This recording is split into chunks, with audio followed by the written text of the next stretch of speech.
ಸರ್ಕಾರ ಕಾನೂನಂತೆ ಕಾನೂನು ಏನೊಬ್ಬರಲ್ಲಿ ಬೆಕ್ಕೆ ಬೇಕು. ಯಾತಕ್ಕಾಗಿ ಹೋರಾಟ? ಮನೆಗಾಗಿ ಹೋರಾಟ. ಯಾತಕ್ಕಾಗಿ ಹೋರಾಟ? ಯಾತಕ್ಕಾಗಿ ಹೋರಾಟ? ಸರ್ಕಾರ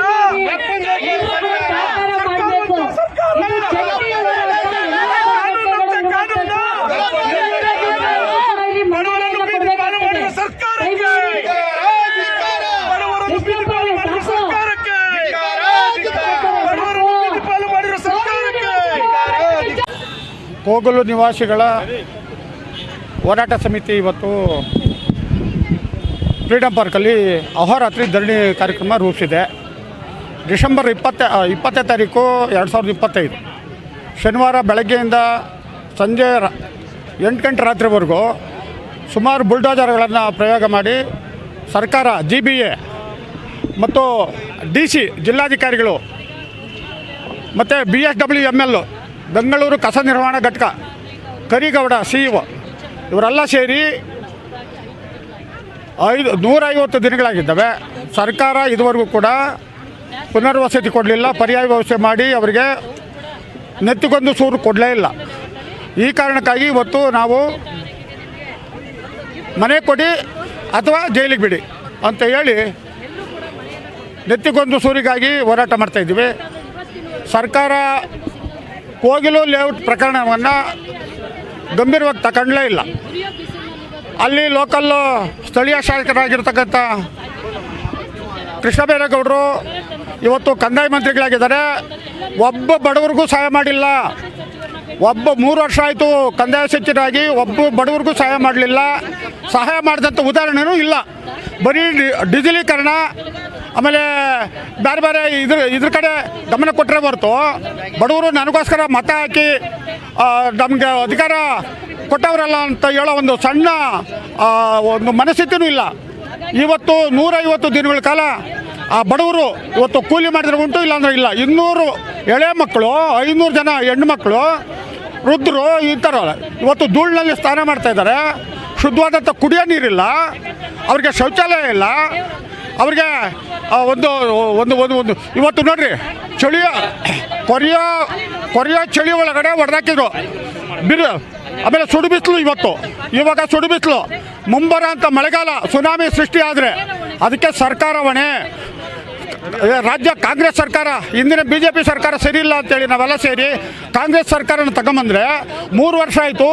ಈ ಕಾಂಗ್ರೆಸ್ ಸರ್ಕಾರ ಒಬ್ಬ ಬಡವನಿಗೆ ಬರೀ ಗ್ಯಾರಂಟಿಗಳತ್ತ ಗಮನ ಕೊಟ್ಟರು, ಗ್ಯಾರಂಟಿ ಯೋಜನೆಗಳತ್ತ ಗಮನ ಕೊಟ್ಟರೆ ಹೊರತು ಒಂದು ಬಡವರಿಗೆ ಸೂರು ಕೊಟ್ಟಿಲ್ಲ ಅಂತೇಳಿ, ಸೂರು ಕೊಟ್ಟಿಲ್ಲ. ಇದುವರೆಗೂ ಕೂಡ ಒಂದು ಮನೆ ಕೊಟ್ಟಿಲ್ಲ. ಇದುವರೆಗೂ ಕೂಡ ಒಂದು ಮನೆ ಕೊಟ್ಟಿಲ್ಲ. ಮನೆ ಕೊಡ್ಲಿಕ್ಕೆ ಸಾಧ್ಯ ಆಗಿಲ್ಲ. ಕೃಷ್ಣ ಬೈರೇಗೌಡರು ಬಡವರ ವಿರೋಧಿ, ದಲಿತರ ವಿರೋಧಿ. ಆಮೇಲೆ ಇವ್ರಿಗೆ ಕೃಷ್ಣ ಬೈರೇಗೌಡರಿಗೆ ಏನಾದ್ರೂ ಆದ್ಯತೆ ಇದ್ದಿದ್ರೆ, ಬಡವ್ರ ಪರ ಕಾಳಜಿ ಇದ್ದಿದ್ರೆ ಅವ್ರದ್ದೇ ಸರ್ವೆ ನಂಬರ್, ಅದು ಕೋಗಲ್ ಸರ್ವೆ ನಂಬರ್ 99ರಲ್ಲಿ 107 ಜನಕ್ಕೆ ಮನೆ ಇದೇ ಮನೆ ಕೊಟ್ಟವ್ರೆ ಅದೇ ಸರ್ವೆ ನಂಬರಲ್ಲಿ. ಇವ್ರಿಗೂ ಕೊಡ್ಬೋದಾಗಿತ್ತಲ್ಲ. ಇದುವರೆಗೂ ಕೂಡ ಕಾಳಜಿ ವಹಿಸಿಲ್ಲ.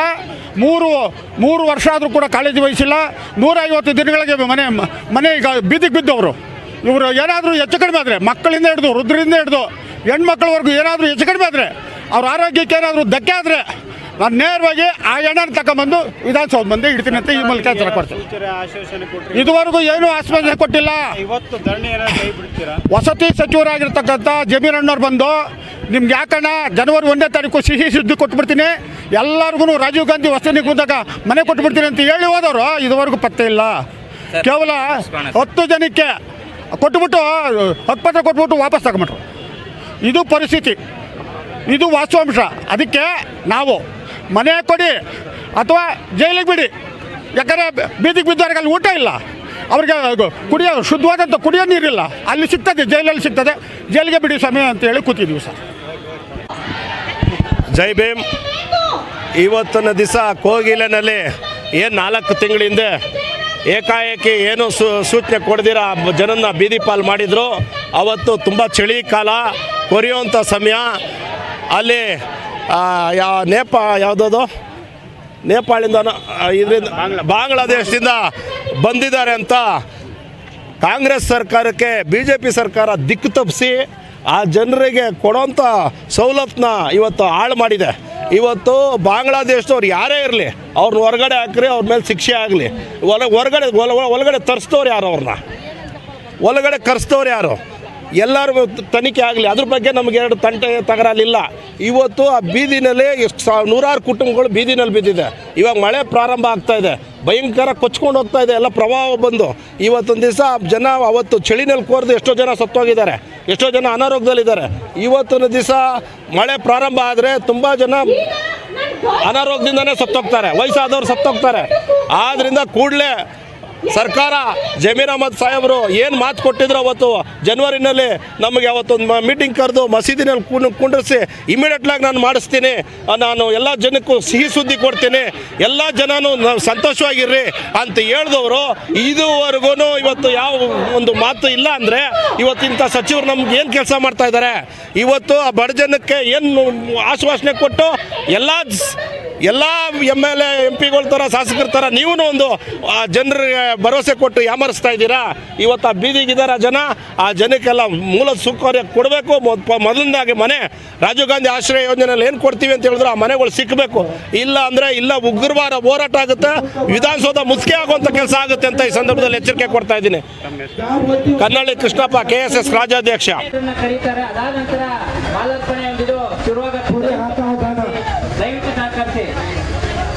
ಜೈ ಜೈ ಜೈ ಜೈ ಭೀಮ್, ಜೈ ಭೀಮ್, ಬೇಕೇ ಬೇಕು.